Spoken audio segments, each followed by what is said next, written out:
While special forces were a thing long before the Second World War, their success in that conflict secured their place as an integral component of modern militaries. We've covered various aspects of special forces in previous videos, though one topic that certainly deserves more attention is Spec Ops training, specifically their close quarters combat training.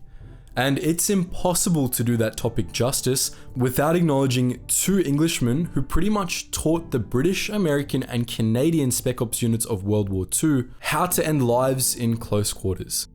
In this video, we tell the story of William E. Fairbairn and Eric A. Sykes.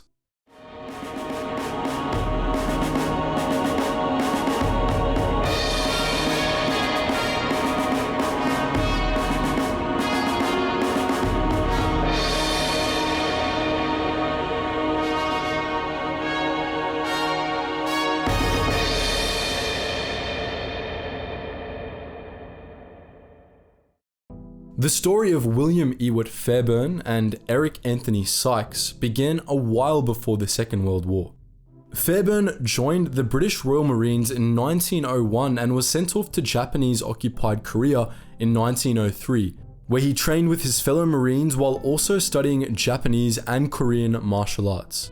In 1907, he moved to Shanghai, China, where he joined the Shanghai Municipal Police, or SMP, which had a strong British ancestry. Sykes, on the other hand, was an expert hunter who served in the British Army during the war. He too made his way to Shanghai in 1907, but he didn't meet Fairbairn until 1919, after Fairbairn had already been getting up close and personal with Shanghai's troublemakers for over a decade. Working the beat, Fairbairn went toe-to-toe with the city's more violent criminals, getting into a number of fistfights, knife fights, and gunfights every day before lunch. In Fairbairn's own words, these people were the ruffians, thugs, bandits, and bullies of one of the toughest waterfront areas in the world. In his first few months on the job, he got stabbed multiple times by Chinese gangsters who left him in an alley for the rats to eat. But that hardly fazed the man. After getting to his feet and recovering from the attack, he dedicated even more of his spare time to studying martial arts, such as boxing, wrestling, judo, jiu-jitsu, and kung fu, and even designed a martial art of his own. By 1910, the SMP had tasked Fairbairn with training up other recruits, to whom Fairbairn taught his mantra: get tough, get down in the gutter, win at all costs. There's no fair play, no rules except one: kill or be killed. In 1925, Fairbairn stepped things up a bit, founding an anti-riot squad that he equipped with bulletproof vests and riot batons of his own design. As we said before, Fairbairn and Sykes met in 1919, though it wasn't until 1926 that Sykes signed himself up as a volunteer reserve for the SMP. That same year, North China Daily News and Herald published Fairbairn's book Defendu, a 170-page manual all about the author's brutal self-designed martial art, Defendu, which was also referred to as gutter fighting, among other names. When Fairbairn realized that Sykes was a force to be reckoned with, namely an excellent shot, he helped Sykes set up a special sniper team, which Sykes spearheaded until 1939, when he retired from the SMP. Leaving Shanghai a short while after he retired, Sykes returned to the United Kingdom and joined the British Secret Intelligence Service, or as many know it, MI6. With China overrun by Japanese troops deployed in the Second Sino-Japanese War, and with World War II unfolding, Fairbairn retired from the SMP as well, offering his lethal skill set to MI6, just like his old pal from Shanghai. Throughout his 30+ years working for the SMP, Fairbairn participated in over 600 street fights, sustaining hundreds of scars from his head down to his toes, many the result of knife wounds. In Fairbairn's own words, in close quarters fighting, there is no more deadly weapon than the knife. For the rest of 1940 and about half of the following year, Fairbairn and Sykes adapted what they had learnt while fighting crime on the streets of Shanghai in order to train MI6 operatives and then British Commandos. A big part of said training consisted of hand-to-hand combat, knife fighting, and close combat point shooting, but they also taught them how to smash skulls with improvised weapons such as literal dining chairs. It was during this time that Fairbairn-Sykes designed the famous, or is it infamous, Fairbairn-Sykes fighting knife.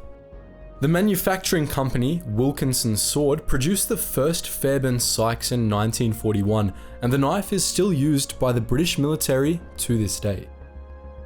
In another book pertaining to the art of ending lives, titled Get Tough, Fairbairn discusses the features of a good fighting knife, such as the one of his own design. In choosing a knife, there are two important factors to bear in mind: balance and keenness. The hilt should fit easily into your hand, and the blade should not be so heavy that it tends to drag the hilt from your fingers in a loose grip. It's essential that the blade have a sharp stabbing point and good cutting edges, because an artery torn through, as against a clean cut, tends to contract and stop the bleeding. Fairbairn got a few other books published in 1942 as well, one of them being Shooting to Live with the One-Hand Gun, which he co-authored with Sykes.